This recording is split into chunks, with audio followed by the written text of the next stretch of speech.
Hi guys, welcome back to the channel. Today we're driving on the finished section of the Maypen to Mandeville Highway. This highway is a part of Highway 2000 and it's section 1C. The highway will run from the Maypen roundabout to the Williamsfield roundabout. And the highway will connect with the existing highway, the section that's open, and cross the Rio Mena Bridge and continue all the way to Manchester. Alright, so this is the actual, we are in the section in Maypen close to the Rio Mena Bridge, and we're just taking, this section is finished, it's just the perimeter fence and the white lines to go in, but the actual construction of the highway in this section is finished. So we are just taking a tour to see what the road looks like when finished. So the new segment of the highway begins at the western end of the existing Maypen roundabout, continues in a westerly direction across the Rio Mena Bridge. And that Rio Mena Bridge is a bridge that was recently built, and it's going to be the widest bridge in Jamaica when open. The route continues in a westerly direction, passing south of the Bustamante Highway. The highway will then pass south of the Four Parts Community, Osborne Store, Tollgate, and Clarendon Park. We're just giving you guys an idea of how the route the highway takes from Maypen to Manchester. Then, as it passes south of Clarendon Park, it then heads into St. Tools and continues through the hilly terrain. So at no part of this that we've described so far does the highway use the existing road. This is all new roads that have been built. However, when the highway re-emerges, it then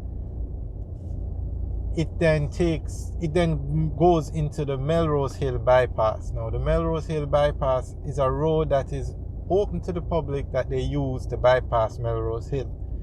So this is in Manchester, right by the Williamsfield roundabout. So when the highway comes through the hill, that's where the new road ends, and then the highway will then incorporate the Melrose Hill bypass into the route, and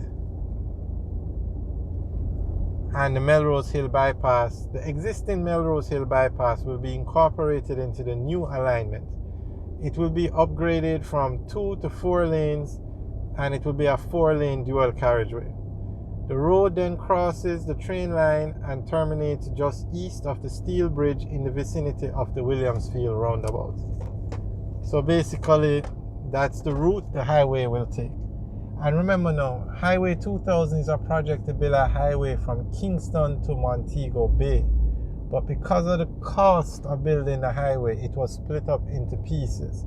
So you had Phase 1A, which was Kingston to Sandy Bay, Phase 1B, which was Sandy Bay to Maypen, and then where we are driving now is Phase 1C, which will take you from Maypen to Manchester. And then they'll have Phase 1D, and then it will continue until the highway reaches Montego Bay. Now, this is a very expensive road. That's why it was built in pieces, because the original arrangement, or the arrangement is for the first 2 sections, in this section too, because they're going to collect toll, is you give the person building the highway a concession to collect toll. So from Kingston to Sandy Bay, the concession was for 35 years. So for the next 35 years, the person who built the highway could collect the toll and use the toll to pay back for the cost of building the highway. So there are 2 toll plazas between Kingston and Maypen, and there are going to be 2 more toll plazas between Maypen and Mandeville. So this is still a toll road, and you have to pay to use it.